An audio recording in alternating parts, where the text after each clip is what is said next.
So when it comes to Halloween, did the Prophet ﷺ single out Halloween, October 31st, for us to celebrate? No. So where did Halloween come from then? Did Adam and Hawa celebrate Halloween?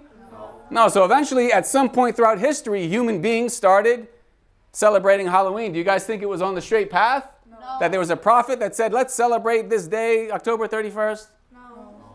From what we do know, historically, or what people understand, is that over 2,000 years ago, that this group of people in the region of Ireland, they celebrated a festival. These were pagans. Do you guys know what pagans were? You guys ever heard this term before? Somebody's a pagan. Basically, you have the straight path of Islam, and then you have countless ways to go astray, okay, away from Islam. So when people are following a religion where they are worshiping other false gods, and they have all sorts of superstitions and things like that, that they're not from Islam, they're not even from the major religions of like the people of the book, like the Jews or the Christians, then they refer to it as paganism. They believed that October 31st, the boundary between the world of the living spirits was thin, okay, allowing evil spirits to roam freely. So first of all, what does Islam even say about that? That's not real. That's not true. It's not Right, do we believe that when somebody dies, they become a ghost and they haunt and stuff like that? No. When somebody dies, they go in their grave.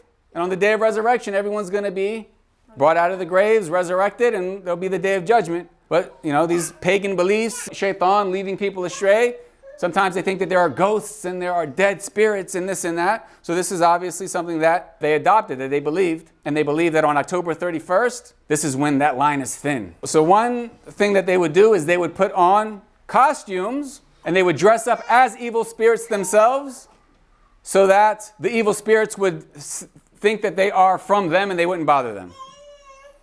So when you see people dress, how do they dress up? They're dressing up as like evil things, right? It's gory, it's scary, it's like murderous, it's, you know, it's creepy. It's like literally they're trying to dress up and promote what? Like shayateen, basically, evil things. So that's one thing. Another thing that they would do when it comes to trick-or-treating, you guys heard of this? Yes. The treat part comes from, they would offer sacrifices. You guys ever heard of sacrifices? So what is halal meat? What's the difference between like a halal burger versus a non-halal burger? Right, it's killed in a halal way. It's slaughtered, it's sacrificed when it's killed in the name of Allah. This is an act of worship. But if you look into history, even to this day, people will sacrifice things for other than Allah, and this is shirk. Okay, for the devils, for the evil jinn, for statues.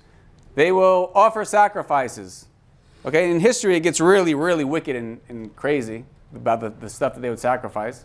So anyways, this was also part of it, that they would try to please these evil spirits by making offerings and sacrifices. So that's where the treats come from. And then the trick comes from is that during this time, sometimes people would play tricks on each other, because look at all this craziness that's happening during that time. People are dressing up. So they would play tricks on each other and blame, you know, the evil spirits and stuff like that. And this is also against Islam, because you're lying, you're deceiving people, you're tricking them, you're bothering them. This is something that's really problematic about our culture nowadays, because with social media, people get famous by basically going around and filming them harassing people, right? They're really just embarrassing people, they're causing problems, they're lying. But this is also problematic, because we've talked about having good akhlaq, having good character. We shouldn't lie, we shouldn't embarrass people, we should be honest people. Anyways, these are the origins of this holiday. Now this was 2,000 years ago. So over 2,000 years ago, who came around 2,000 years ago? Yeah, so around that time is when Isa alayhi salam came. When Isa alayhi salam came, what was he calling the people to? People went astray, and Allah would send prophets, as we mentioned in Surah Al-Baqarah. Allah sends guidance for people to follow, and when they follow that guidance, then they're on the straight path to Jannah. So Isa came and he was calling people back to what? To the straight path, which is worshiping Allah alone and leads to Jannah. As Christianity was spreading, it started going to countries where these pagans lived. But one mistake that they made is that rather than sticking to the straight path and what the prophets taught, what Isa alayhi salam taught, they started incorporating the pagan rituals in with Christianity.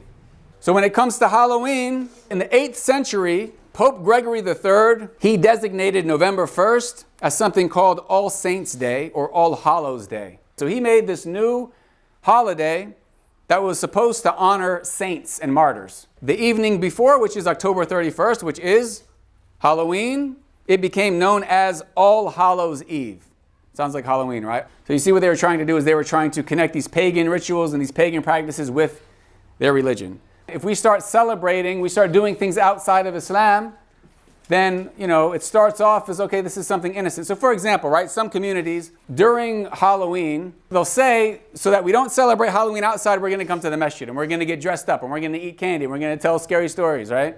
Then the kids every year, they're like, they start basically celebrating Halloween in the masjid. I actually have literally seen this happen where they're like, we don't want the kids to be out celebrating Halloween, so on October 31st, come to the masjid and we can, they're going to give out candy. So then they're like, every Halloween we celebrate at the masjid. And then before you know it, a generation goes by, a couple decades go by, you could have haunted houses in the masjid, right? I mean, at first it starts off as something, it's not a big, but then it becomes something big once you start going astray. Obviously, the Christians, when they didn't just immediately start saying, let's worship Isa alayhi salam, it was over time. So that's why it's so important to stick to the authentic teachings of Islam.